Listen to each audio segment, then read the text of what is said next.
Es algo que cuando hacemos las marchas, cuando hemos marchado varias veces en la ciudad de Buenos Aires reclamando justicia, reclamando basta de impunidad, nosotros como ciudadanos, porque yo soy una ciudadana que está haciendo política en este momento, no soy una política de profesión, seguimos reclamando justicia porque yo, Marcela Campagnoli, que integro el bloque de Cambiemos, que soy diputada por la coalición cívica e integro el bloque de Cambiemos, yo quiero que este gobierno, los funcionarios que están hoy gobernando, sepan que si hacen algo que no es correcto, va a haber una justicia que se los va a reclamar. Ajá. Porque hoy, ¿qué está pasando? La mayoría de las causas de corrupción prescriben. Perdón, usted está hablando de los funcionarios de hoy, pero ¿qué pasa con los funcionarios que se fueron?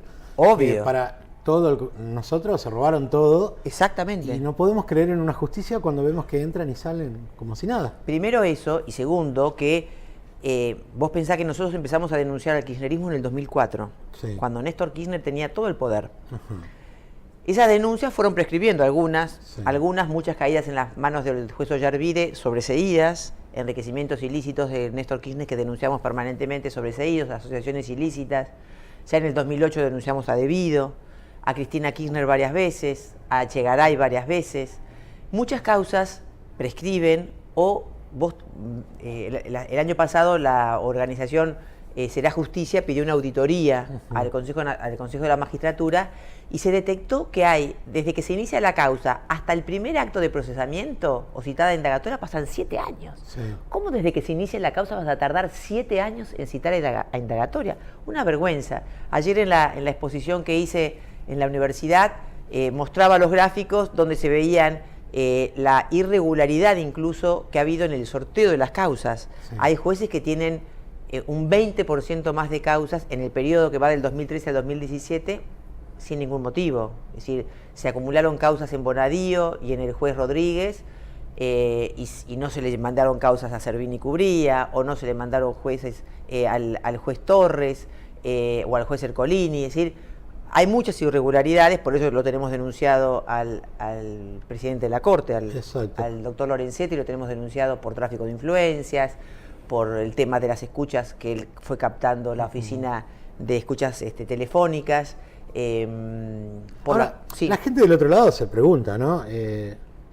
¿Va a cambiar esto? ¿Hasta cuándo vamos a seguir en esta situación judicial? No va a ser fácil, porque yo me acuerdo en la época, porque esto no viene de ahora, esto viene de vieja data. Sí. Yo me acuerdo cuando durante el menemismo, en una noche, se aprobaron en 1 minuto 70 pliegos de jueces. Sí. Yo estaba en la justicia en esa época, yo trabajé 14 años en la justicia, y ahí ya decíamos que un juez es algo muy fácil de nombrar, pero muy difícil de sacar. Exacto. Cuando se hizo la reforma constitucional, antes a los jueces se los sacaba por juicio político. Exacto. Ahora se le hace un jury en el Consejo de la Magistratura. Recién a partir del año pasado, de diciembre del año pasado, pudimos tener un consejero más por parte de Cambiemos en el Consejo de la Magistratura, y este año se empezaron a agilizar los pedidos de juicio político que también dormían el sueño de los injustos en el Consejo de la Magistratura, y bueno, eran pedidos de... Ollarvide tuvo un montón de juicios políticos, de pedidos de juicios políticos, Canicova Corral también, y sin embargo nunca se activaban. Eso, bueno, queda todo como a raíz de que cambió la composición del Consejo de la Magistratura, es que se empezaron a activar los jury y hay muchos jueces que pidieron la renuncia, como el caso Ollarvide, como el caso ahora Ballesteros y como otros tantos. Y cuando renunció Ollarvide, la verdad que nos dio bronca, porque yo no quería que renunciara, yo quería que se los destituyera. Exacto. Pero también uno tiene que entender los tiempos políticos, y no nos olvidemos que en la Cámara de Diputados todavía tiene mayoría el peronismo, y en el Senado tiene mayoría el peronismo. Desde que volvió la democracia hasta la fecha, siempre tuvo mayoría el peronismo en el Senado. Pero estamos a tiempo de cambiarlo. Eso. Sí, pero yo quiero remarcar esto porque todos los pliegos de los jueces fueron aprobados por la mayoría peronista en el Senado. No nos olvidemos de eso cuando reclamamos justicia, que todos los pliegos de los jueces tan cuestionados fueron aprobados con acuerdo del Senado, mayoría peronista y por supuesto mayoría en la Comisión de Acuerdos del Senado. Entonces hay un reproche para hacerle al PJ, que muchas veces se muestra como si ellos no hubiesen gobernado nunca, cuando gobernaron la mayor parte desde que volvimos de la democracia. Entonces, eso tenemos que remarcarlo. Y como te decía antes, a mí me hubiera gustado que Ollarvide, que Ballesteros se vayan destituidos, se vayan sin tener que cobrar su jubilación. Pero también es cierto, como te decía, que al tener mayoría ellos en las cámaras, no tenés la garantía de que sean destituidos. O sea, tenemos una justicia manejada por un sector político. Entonces no tenés esa garantía. Entonces mejor es que renuncien, que te quede esa vacante para poder cubrir, que el tipo ya no tenga que entender en ninguna causa y que vos puedas, como se hizo cuando Ollarvide renunció, el fiscal Campagnoli enseguida le inició una causa por enriquecimiento ilícito. Entonces vos, una vez que no están más en la justicia, podés hacerle los reclamos que correspondan en la justicia. Pero bueno. ¿Por qué no se van? ¿Tienen todavía una esperanza de que van a volver? Yo estoy convencida que en la causa, por ejemplo, en la causa de Cristóbal López, tan cuestionada y que le cuesta a Ballesteros su salida y a Fara su traslado a otro fuero, que fue tan escandaloso lo que ellos hicieron. Vos pensás que a Cristóbal López y sus socios se los acusaba de defraudación al Estado. ¿Por qué? Porque ellos, manejando la empresa Oil Combustibles, eran agentes de retención, de cobrar el impuesto a los combustibles, agentes de retención que después vos tenés que darle eso al Estado. ¿Qué es lo que dijeron Ballesteros y Fara? Ellos no hicieron fraude al Estado, ellos evadieron, es decir, es una evasión fiscal. La evasión fiscal, la causa se termina cuando yo pago lo que yo debo. Entonces, ahí no hay más causa. Y esto no era una evasión fiscal, esto era una defraudación al Estado. Ballesteros decían, no, porque esa plata nunca ingresó al Estado. Sí, ingresó al Estado, porque ellos, al ser agentes de retención, en ese momento son el Estado. Ellos me están reteniendo a mí el impuesto a los combustibles cuando yo consumo nafta, porque en ese momento son el Estado, porque el Estado les dio una facultad de hacerlo. Entonces, ellos en ese momento son el Estado. Entonces, eso es una defraudación al fisco. ¿Qué pasaba? Cambiando la carátula, como hicieron Ballesteros y Fara, y pasarla a evasión fiscal, ya corren a Echegaray, porque Echegaray también está involucrado en esto. Porque Echegaray nunca le pidió a ellos lo que debía pedirle, lo que nos pedía a cada uno de nosotros, contribuyentes argentinos, cuando no cumplíamos con un impuesto. Entonces ese cambio de carátula favorecía no solamente a Cristóbal López, que pudo salir de la cárcel, sino también a Ricardo Echegaray, que lo corría de la investigación. Fuertemente ahí la ciudadanía se manifestó por redes, hicimos otra marcha y finalmente la Cámara, Casación, entendió que estaba mal el cambio de carátula y por eso es que hoy Cristóbal López vuelve a estar en la cárcel. Yo en eso quiero resaltar el trabajo de la ciudadanía, porque en una república donde hay división de poderes y donde a veces cuestionamos muchas cosas, es importante que la gente se manifieste pacíficamente, sin escrachar a nadie, como lo venimos haciendo desde que suspendieron en su momento al fiscal Campagnoli y salimos a la calle para pedir su restitución, porque se lo acusaba de investigar más de lo que debía.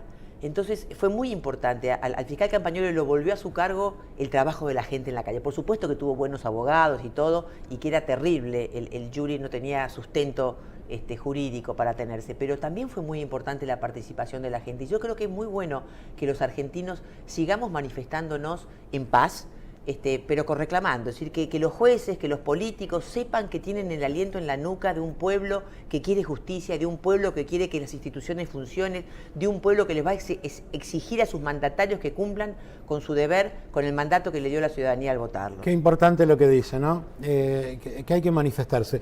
Yo creo que hay que involucrarse un poquito más y también tenemos que aprender un poquito más de todo este manejo político que hay. Porque por ahí el común de la gente queremos verlos a todos presos. Totalmente. O que devuelvan todo lo que se robaron. Exactamente. Que no es algo tan fácil y sencillo de acuerdo a todo este proceso político que usted nos está explicando tan claramente. Yo hablaría ahora sobre esto. Pero yo quiero preguntarle un poquito cómo ve la juventud del área aquí en Corrientes de la coalición cívica. La verdad que ahora entró en un contacto más directo. La verdad acá. Que emocionada y cómo los jóvenes que están acá en la coalición cívica de Corrientes representan ese gen que nuestra referente nacional, Elisa Carrió, nos inculcó a todos, que se puede hacer política sin recursos, que no es necesaria que te solventen grandes empresarios, que te solventen grandes lobbies, que uno puede hacer. Es mucho más difícil, lógicamente, es mucho más difícil, requiere de mucho más trabajo, requiere de mucho más compromiso, porque sin recursos vos tenés que caminar mucho más la calle, tenés que hacer como hacen en algunos distritos del conurbano bonaerense con muchos menos recursos que otros, amasando empanadas y pizzas para vender los fines de semana y con eso poder pagarte los folletos. Y eso es lo que hicieron acá los jóvenes, sí. Cookie, Fabián, Darío, Gabriela, y Marcelo y tantos otros que están en la militancia desde el 2007 acá, que con tan poco pudieron conseguir un concejal, después conseguir otro. Y hoy tenemos prácticamente es una jefatura de gabinete lo que tiene Cubi Calvento hoy al ser el secretario de gobierno, y son todos chicos jóvenes. Sí. Hay algunos que pegan alguna cara, pero los menos. Secretaria de Modernización. Exactamente, que está haciendo ayer hablábamos con ella, el trabajo maravilloso que está haciendo Gabriela desde la Secretaría de Modernización. Nosotros le contábamos nuestra experiencia en Pilar también. Así que yo estoy tan orgullosa y yo invito a la ciudadanía correntina a sumarse a este colectivo juvenil. ¿Qué es lo que necesitamos? Que venga una renovación. Exactamente, y es lo que se está haciendo y con mucho profesionalismo de parte de los chicos. Esta tarde va a estar en Resistencia. Esta tarde va a estar en Resistencia, con la militancia también de la coalición cívica allí, charlando. Y bueno, es un poco los que tuvimos la suerte de llegar a ser diputados nacionales, nos debemos porque uno es diputado nacional, representante del pueblo de la nación argentina, elegido por un distrito, pero uno representa a todo el pueblo de la nación y entonces uno tiene que estar en contacto con todo el pueblo. Qué lindo tenerla acá y está bueno que salgan a recorrer el país y entrar en este contacto con la gente, que es maravilloso porque vamos a aprender, a entender un montón de cosas que a veces los medios no nos muestran. Exactamente. Yo quiero agradecer su visita. Yo sé que le gustó el mate, sé que es un pequeño presente que ahora que se te dio de recuerdo de Pero Corrientes, muchísimas gracias. Para que tome unos ricos mates. Pero claro que sí, así será. Muchísimas gracias. Un placer tenerlo aquí. Lo mismo haber estado con usted. Quédese por aquí un minuto. Qué lindo, ¿eh? Es para hablar horas con ella, inmediatamente. Está bueno que lo expliquen de esta manera. Vamos a una nota, vamos a escuchar al gobernador de la provincia, Gustavo Valdés. Regresó.